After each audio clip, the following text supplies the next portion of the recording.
안녕하세요. 처음교회 성도 여러분 반갑습니다. 김관우 목사입니다. 눈곱 큐티 시간입니다.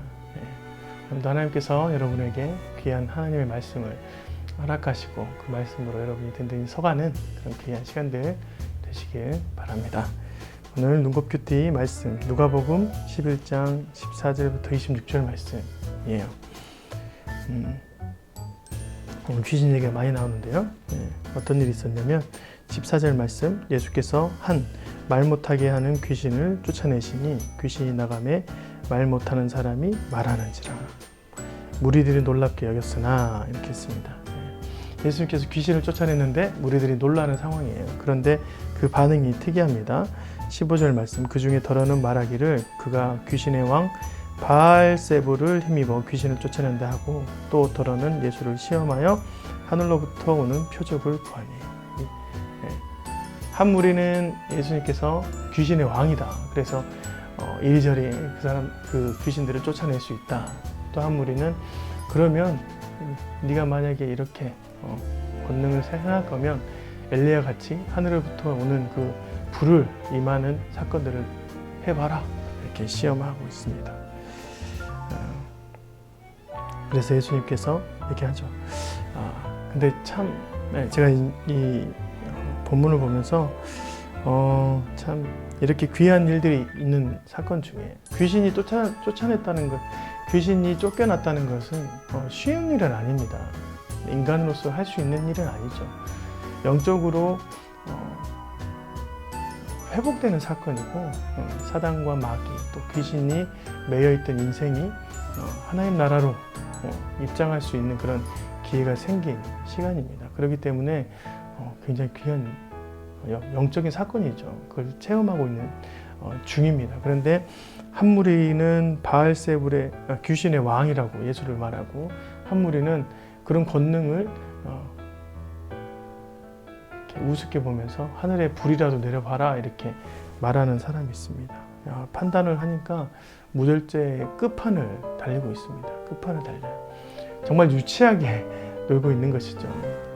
유치하게 말하는 것입니다. 여러분, 가끔 우리가 인생 살면서 종교적으로 잘 만들어졌지만 그 안에서 판단하고 정죄하고 또 죄인의 모습이 있으면 성령께서는 순수한 사람에게 또 이렇게 말씀하실 때는 그 본질까지도 꿰뚫어 보시는 그런 귀한 가치들을 세워주시는데, 이런 판단의 무절제의 상황에서는 이렇게 유치함이 나올 때 있더라고요. 아무리 종교적으로 화려하게 바알세불, 귀신의 왕이다, 뭐 이렇게 그럴듯하게 얘기해도 그 안에 있는 내용들은 굉장히 유치합니다. 그런데 예수님께서 그들에게 말하죠. 유치한 것을 유치하게 대응합니다. 하지만 그 유치한 것이 그들의 말을 막았죠.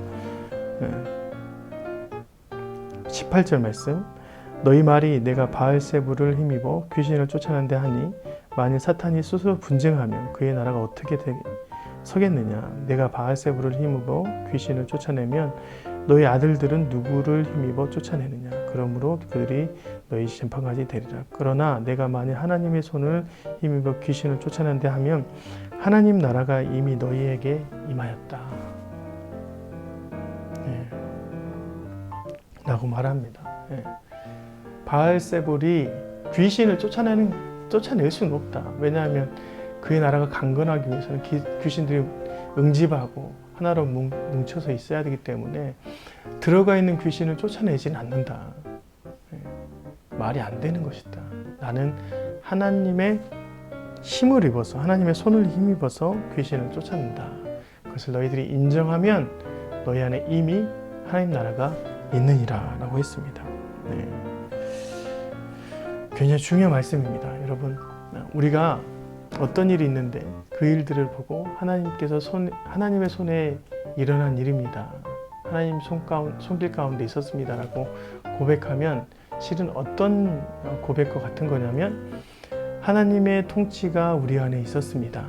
하나님의 통치가 이 귀신에 매여있는 인생을 회복시켰습니다, 라고 말합니다. 그 말 자체가 하나님 나라라는 것이 바로 하나님의 통치 아래에 있는 나라이거든요. 그런 공간이 바로 하나님 나라거든요. 근데 그 말을 그대로 하는 것이죠. 우리의 인정이 바로 하나님 나라가 임하는 것과 같다라고 얘기를 하는 것입니다. 그래서 그들에게 말합니다.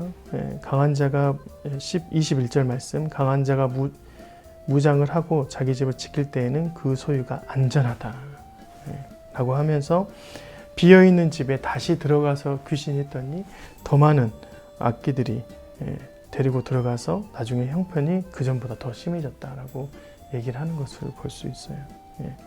그러면서 집을 지킬 때에는 연속적으로 지켜야 되고 또 강한 자의 무장이 필요하다라고 얘기를 하는 것입니다. 여러분, 연속적인 관리는 꽤 중요합니다. 우리가 한번 지켜냈다고 그것이 계속 지켜지는 것은 아니죠. 연속 관리되지 않는 상태는 취약함이 더 심하다고 얘기를 하는 것이죠. 예전에 그런 말 하는 사람 많이 봤잖아요. 내가 예전에 어떤 사람이었는데, 나도 예전에 교회 고등부 회장이었는데, 난 청년 회장이었는데 다 해봤다고. 그런 사람들이 돌아오는 게 더 힘들어요. 불평, 불만, 또 그 전에 있던 경험들 안에서 있었던 왜곡된 사항들이 하나님을 받아들이기에 더 힘들게 된다는 것이죠. 여러분, 우리가 믿음을 지속적으로 일정하게 지키는 것도 어렵습니다. 하지만 우리는 날마다 갈수록 하나님 안에서 하나님과 함께 더 깊은 관계를 맺어가야 되는 게 맞는 것이잖아요. 그런데 그럼에도 불구하고 우리가 우리의 영혼을, 우리의 영을, 우리의 마음의 심령을 지켜내지 않으면, 연속적으로 관리하지 않으면 오늘 말했던 것처럼 7 귀신이 와서 우리의 마음, 나중에는 그것을 벗어나기 더 힘든 상태가 된다는 것입니다. 다시 말해서 하나님께 언제나 우리가 매여 있어야 됩니다. 하나님이 우리의 집의 주인이 되어야 돼요. 예수 그리스도께서 우리의 마음의 중심이 되어야 됩니다. 그런데 오늘 말씀을 전체적으로 보니까 그 중심의 사건이 바로 하나님의 손에 힘입어서 귀신을 쫓아냈다는 고백과 함께 우리의 인생 가운데 하나님을 모시는 과정들이 필요하다라는 것입니다. 그리고 오늘 말씀 가운데 주님의 권능이 임한 장면을 보면서 어떤 사람은 판단의 무절제 때문에 유치한 비유를 들어서 예수님을 시험하기도 하고 그렇습니다.